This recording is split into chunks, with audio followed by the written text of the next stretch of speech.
Hello बच्चों, तो आज जो हम टॉपिक पढ़ेंगे उस टॉपिक का नाम है इलेक्ट्रिक फील्ड और ये क्लास 12 बोर्ड एग्जाम के लिए बहुत ही ज्यादा इंपॉर्टेंट टॉपिक है। अक्सर बच्चों को प्रॉब्लम होती है कि प्लस क्यू से इलेक्ट्रिक फील्ड कैसी हो जाती है, माइनस क्यू से इलेक्ट्रिक फील्ड कैसी जाती है। ठीक है, इलेक्ट्रिक फील्ड इंटेंसिटी क्या होता है, इलेक्ट्रिक फील्ड स्केलर क्वांटिटी है, वेक्टर क्वांटिटी है, डायमेंशनल फॉर्मूला क्या होता है, ये सारी चीजें इंपॉर्टेंट है जो कि अभी हम डिस्कस करेंगे। ठीक है, तो सबसे पहले बात करते हैं इलेक्ट्रिक फील्ड होता क्या है। इलेक्ट्रिक फील्ड जिसको हम डिनोट करते हैं कैपिटल ई से। ठीक है, ऊपर एरो लगा दो। एरो क्या बताता है बच्चों, आपको पता चल गया है। एरो क्या बताता है, डायरेक्शन बताता है। और डायरेक्शन किस में होता है, वेक्टर क्वांटिटी में होता है। तो मतलब पहली चीज आपको देखने से ही पता चल रहा है कि इलेक्ट्रिक फील्ड क्या है, वेक्टर क्वांटिटी है। सर ये तो आगे से बता दिया आपने, कोई बात नहीं। सपोज करो बच्चों यहाँ पर एक चार्ज रखा है प्लस क्यू। ठीक है, क्या रखा है, चार्ज प्लस क्यू रखा है। यहाँ पर एक चार्ज रखा है माइनस क्यू। ठीक, अब हम कुछ देर बाद देखते हैं ये प्लस क्यू इस माइनस क्यू को क्या कर रहा है, अट्रैक्ट कर रहा है। अब देख रहे हैं अट्रैक्ट कर रहा है, लेकिन यहां पर अट्रैक्शन कैसे दिखेगा भैया, जब ये चार्ज क्या करेगा, शिफ्ट करेगा। ये चार्ज प्लस क्यू चार्ज जब इस माइनस क्यू पे फोर्स लगाएगा तो ये माइनस क्यू क्या प्लस क्यू के पास आने की कोशिश करेगा, बिल्कुल करेगा भैया। ठीक, लेकिन जब ये इस पर फोर्स लगा रहा है, प्लस क्यू माइनस क्यू पे फोर्स लगा रहा है, तो फोर्स तो लग रहा है लेकिन इनविजिबल फोर्स है, फोर्स दिख नहीं रहा है। फोर्स लगा किस फॉर्म में रहा है, तो बच्चों इस प्लस क्यू के आसपास एक इलेक्ट्रिक फील्ड डेवलप होता है। क्या डेवलप होता है, ये डॉटेड लाइन में बता रहा हूं, ये इलेक्ट्रिक फील्ड वाला क्या है, एक रीजन। ठीक है, ये क्या है, एक इलेक्ट्रिक फील्ड है। क्या है बच्चों, इलेक्ट्रिक फील्ड। ये प्लस क्यू चार्ज क्या करेगा, अपने आसपास एक इलेक्ट्रिक फील्ड जनरेट करेगा। उस इलेक्ट्रिक फील्ड की रेंज में अगर कोई चार्ज है तो ये उस पे क्या करेगा, फोर्स लगाएगा। आई बात समझ में, तो फोर्स लगा किसकी फॉर्म में रहा, इलेक्ट्रिक फील्ड की फॉर्म में। समझ में आया। तो ये इलेक्ट्रिक फील्ड जनरली होती कैसी है बच्चों, इनविजिबल होती है। कैसी होती है, इनविजिबल। ठीक है, हम अपनी आंखों से नहीं देख सकते। बात समझ में आई है नहीं है, ये वो प्यार है जिनको हम अपनी आंखों से नहीं देख सकते, महसूस किया जा सकता है। ठीक, प्लस क्यू चार्ज रखा, यहां पर माइनस क्यू चार्ज रखा, इसके आसपास प्लस क्यू चार्ज की वजह से क्या होगा, इसका इलेक्ट्रिक फील्ड जनरेट होगा। इस माइनस क्यू के आसपास क्या होगा, इसका इलेक्ट्रिक फील्ड जनरेट होगा। मतलब जितने भी चार्ज पार्टिकल होते हैं, ध्यान से सुनो, जितने भी चार्ज पार्टिकल्स हैं, चार्ज पार्टिकल हैं, ठीक है, हम प्लस क्यू और माइनस क्यू की बात करें, ठीक है, तो इनका खुद का अपना क्या होगा, इलेक्ट्रिक फील्ड होगा। इलेक्ट्रिक फील्ड होगा, क्या होगा, इलेक्ट्रिक फील्ड होगा। जैसे हमने सुपरपोजिशन प्रिंसिपल में क्या किया था, बहुत सारे नंबर ऑफ चार्जेस क्या किए थे, एज्यूम किए थे। ठीक, उसके बाद हमने कहा गॉस थ्योरम में देखा था। गॉस थ्योरम आगे वाला टॉपिक है लेकिन फिर भी बता रहे हैं, वहां पर क्या है, नंबर ऑफ चार्जेस है। बच्चों यहां पर मान लो मैंने Q1 चार्ज लिया, Q2 चार्ज लिया, Q3 चार्ज लिया, Q4 चार्ज लिया, Q5 लिया, ये माइनस ये प्लस, ये माइनस ये प्लस, तो ये जितने भी चार्जेस हैं बच्चों, हर चार्ज का अपना खुद का क्या होगा, इलेक्ट्रिक फील्ड होगा। अगर लाइक चार्जेस हैं तो इलेक्ट्रिक फील्ड क्या करेगा, उनका आपस में रिपेल करेगा। भाई अगर ये दोनों प्लस क्यू चार्ज होते तो इसका इलेक्ट्रिक फील्ड और इसका इलेक्ट्रिक फील्ड दोनों कैसे करते, रिपेल करते। रिपेल करने का मतलब है इनकी बीच की दूरी बढ़ जाती। क्या बढ़ जाती है, इनकी बीच की दूरी बढ़ जाती। क्यों, क्योंकि दोनों लाइक चार्जेस हैं। ये इसके इलेक्ट्रिक फील्ड को अपोज करता, ये इसके इलेक्ट्रिक फील्ड को अपोज करता, जिसकी वजह से सेपरेशन डिस्टेंस बढ़ जाती चार्जेस के बीच में। आई बात समझ में, मतलब अब आपको समझ में आ गया होगा कि इलेक्ट्रिक फील्ड है क्या। बेसिकली इलेक्ट्रिक फील्ड चार्ज के आसपास का वो रीजन होता है, इलेक्ट्रिक फील्ड चार्ज के आसपास का वो रीजन होता है जिसमें वो दूसरे चार्ज पर क्या करता है, फोर्स लगाता है। ठीक है, प्लास्टिक की बोतल पे नहीं लगाएगा, हमारे ऊपर फोर्स नहीं लगाएगा। एक चार्ज दूसरे चार्ज के ऊपर क्या करता है, फोर्स एक्सर्ट करता है। ध्यान से एक चीज याद रखना, जितने भी चार्जेस होंगे उन सबका खुद का अपना क्या होगा, इलेक्ट्रिक फील्ड होगा। अगर लाइक चार्जेस है, लिख लो, अगर लाइक चार्जेस है तो इलेक्ट्रिक फील्ड रिपेल करेगा, इलेक्ट्रिक फील्ड रिपेल करेगा। रिपेल करने का मतलब है दूर दूर होंगे चार्ज। ठीक, जैसे plus Q comma plus Q या minus Q comma minus Q. ठीक है, ये सेम सेम चार्जेस है बेटा। अनलाइक चार्जेस क्या करते हैं, अट्रैक्ट करते हैं। अनलाइक चार्जेस का जो इलेक्ट्रिक फील्ड होगा, अनलाइक चार्जेस का जो इलेक्ट्रिक फील्ड होगा, इलेक्ट्रिक फील्ड वो क्या करेगा, अट्रैक्ट करेगा। क्या करेगा, अट्रैक्ट करेगा। ठीक है, इतनी बात समझ में। अब इलेक्ट्रिक फील्ड को डिनोट कैसे करते हैं, कैपिटल ई, ऊपर से हम क्या लगा देंगे, एरो लगा देंगे। एरो बेटा क्या बताता है, एरो बताता है डायरेक्शन। क्या बताता है, डायरेक्शन। अब डायरेक्शन बता रहा है तो मतलब ये क्या है, एक वेक्टर क्वांटिटी है। क्या है, वेक्टर क्वांटिटी है। आगे बात करते हैं।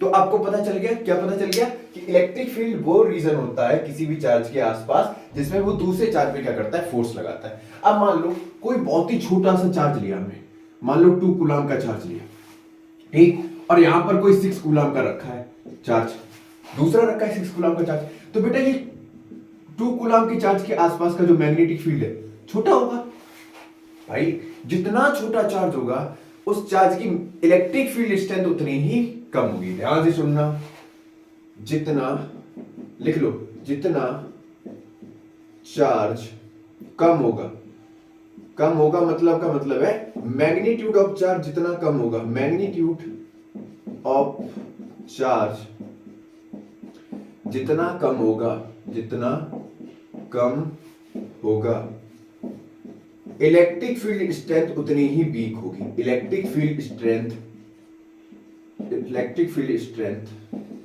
कैसी होगी, वीक होगी। क्या होगी, वीक होगी। मतलब चार्ज का मैग्नीट्यूड जितना ज्यादा होगा, जितना ज्यादा चार्ज होगा, जितना बड़ा चार्ज होगा, उसके आसपास का इलेक्ट्रिक फील्ड उतना ही ज्यादा होगा। ठीक, उसका इलेक्ट्रिक फील्ड का रीजन जितना ज्यादा होगा तो वो दूसरे चार्ज पे उतना ही ज्यादा क्या लगाएगा, फोर्स लगाएगा। आई बात समझ में? एक छोटी मैग्नेट एक बड़े से आयरन पार्टिकल को अट्रैक्ट कर सकती है? नहीं कर सकती। एक छोटे मैग्नेट छोटी सी एक नीडल कील को ही क्या करेगी, अट्रैक्ट करेगी, क्योंकि उस छोटी सी मैग्नेट के आसपास का जो मैग्नेटिक फील्ड है वो बहुत ही छोटा है। आई बात समझ में भाई? चार्ज के आसपास का रीजन जितना ज्यादा बड़ा होगा वो नंबर ऑफ चार्जेस को उतना ही ज्यादा तेजी से क्या करेगा, अट्रैक्ट करेगा। समझ में आ गया? क्लियर हो गया? अब कुछ और इसमें की पॉइंट समझाते हैं आपको। मैंने अभी क्या बताया आपको, मैंने आपको की पॉइंट्स बताए कि अगर magnitude of charge, magnitude of charge जितना ज्यादा होगा मतलब बढ़ाएंगे, इंक्रीजेस, इलेक्ट्रिक फील्ड भी बढ़ेगा, इलेक्ट्रिक फील्ड स्ट्रेंथ भी बढ़ेगी। ठीक है, ये इंक्रीजेस का साइन है। ठीक है, दूसरा पॉइंट आपको याद रखना है, चार्जेस के बीच की, चार्जेस के बीच की दूरी जितनी ज्यादा होगी, दूरी जितनी ज्यादा होगी, ठीक, इलेक्ट्रिक फील्ड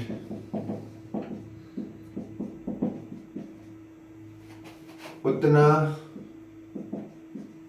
ही वीक होगा, वीक होगा। मतलब एक चार्ज दूसरे चार्ज पर उतना ही कम फोर्स लगाएगा, उतना ही कम फोर्स लगाएगा। ठीक है, आप ऐसे ही नोट कर लो। देखो, आपने ये फॉर्मूला पढ़ा था कूलॉम्स लॉ में कि F डायरेक्टली प्रोपोर्शनल था Q1 Q2 के, मतलब मैग्नीट्यूड ऑफ चार्जेस के बीच में। ठीक है, मतलब product of magnitude of charge के डायरेक्टली प्रोपोर्शनल था और इनवर्सली प्रोपोर्शनल था separation distance between them.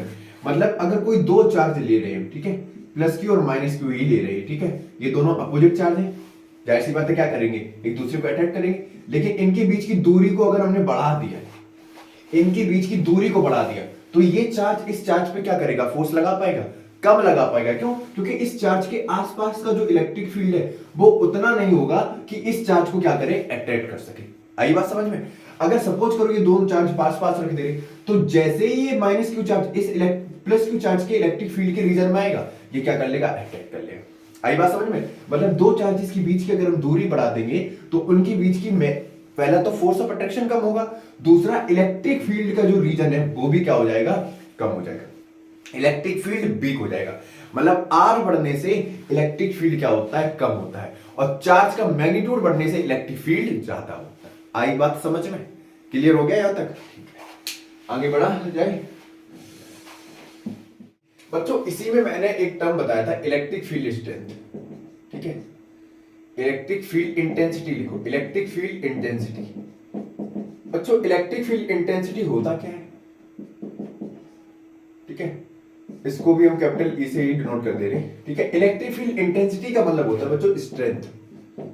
Intensity का मतलब होता है स्ट्रेंथ, पावर, ठीक है। अब स्ट्रेंथ दिखाएगा क्या? Field lines. भाई फील्ड लाइंस जितनी ज्यादा स्ट्रॉन्ग होगी, इलेक्ट्रिक फील्ड स्ट्रेंथ उतनी ही मैक्सिमम होगी। बात समझ में आई? तो इसका फॉर्मूला आता है बच्चों E बराबर F upon Q not. Q not यहां पर चार्ज है, ठीक है, या टेस्ट चार्ज बोल दो। बहुत ही चुन्नू सा जो छोटा सा चार्ज होता है उसको बोलते हैं टेस्ट चार्ज। अब बच्चों F के ऊपर भी हमने एरो बनाया है, E के ऊपर भी एरो बनाया है। आपको पता है कि फोर्स कैसा है बच्चों? वेक्टर क्वांटिटी है। क्या है? वेक्टर क्वांटिटी है। तो हमारा जो इलेक्ट्रिक फील्ड होगा वो भी क्या होगा बच्चों? वेक्टर क्वांटिटी होगा। एक फॉर्मूला हमको मिला यहां से, क्या? E बराबर F अपॉन क्यू नॉट। समझ में आया?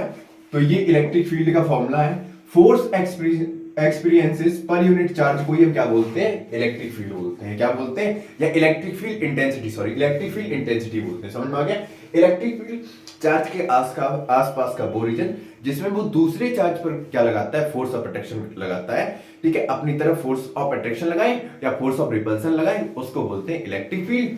लेकिन इलेक्ट्रिक फील्ड इंटेंसिटी क्या होता है?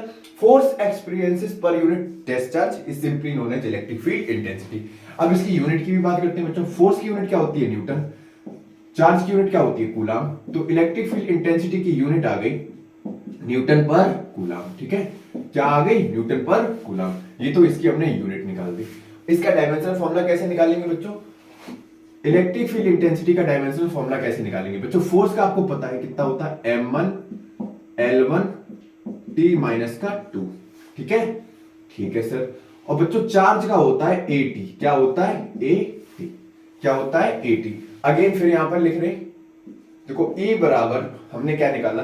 m1 L1 T minus 2 upon में AT। बच्चों ये T ऊपर जाएगा, यहाँ पे AT की पावर बने, T की पावर बने, A की पावर भी बने। तो ये जब AT ऊपर जाएगा तो इसको हम ऐसे लिख सकते हैं m1 L1 T माइनस 2 था और ये ऊपर और चला गया तो ये -1 एक और आ गया, ठीक है, इनटू A इनवर्स। दूर लिखें तो समझ में आ जाएगा। A इनवर्स, ठीक है। ये नीचे वाली पावर जाएगी ऊपर, नीचे पावर कैसी थी? प्लस में, तो ऊपर जाके नेगेटिव हो जाएगी। अब देखो यहां पर तो हमको इलेक्ट्रिक फील्ड इंटेंसिटी का डायमेंशनल फॉर्मूला मिल गया m1 L1 और T माइनस 2 और -1, तो T की पावर -3 A इनवर्स। ये अपना था dimensional formula of electric field intensity, जो कि मोस्ट इंपॉर्टेंट है पेपर के लिए, ठीक है। तो ये अपना टॉपिक था इलेक्ट्रिक फील्ड के बारे में। अब यहां पर कुछ टर्म्स हैं जो आगे भी डिस्कस करेंगे। देखो जो प्लस क्यू होता है, यहां से इलेक्ट्रिक फील्ड लाइंस बाहर निकलती हैं। इलेक्ट्रिक फील्ड लाइंस बाहर निकलती हैं, ठीक है। और माइनस क्यू से इलेक्ट्रिक फील्ड लाइंस इंटर करती हैं, ठीक है। इलेक्ट्रिक फील्ड लाइंस ऐसे ही लिख लो, इलेक्ट्रिक फील्ड लाइंस इंटर करती हैं, ठीक है बच्चों। आज के लिए इतना ही रखते हैं टॉपिक। नेक्स्ट वीडियो में आगे की टॉपिक को डिस्कस करेंगे, ठीक है।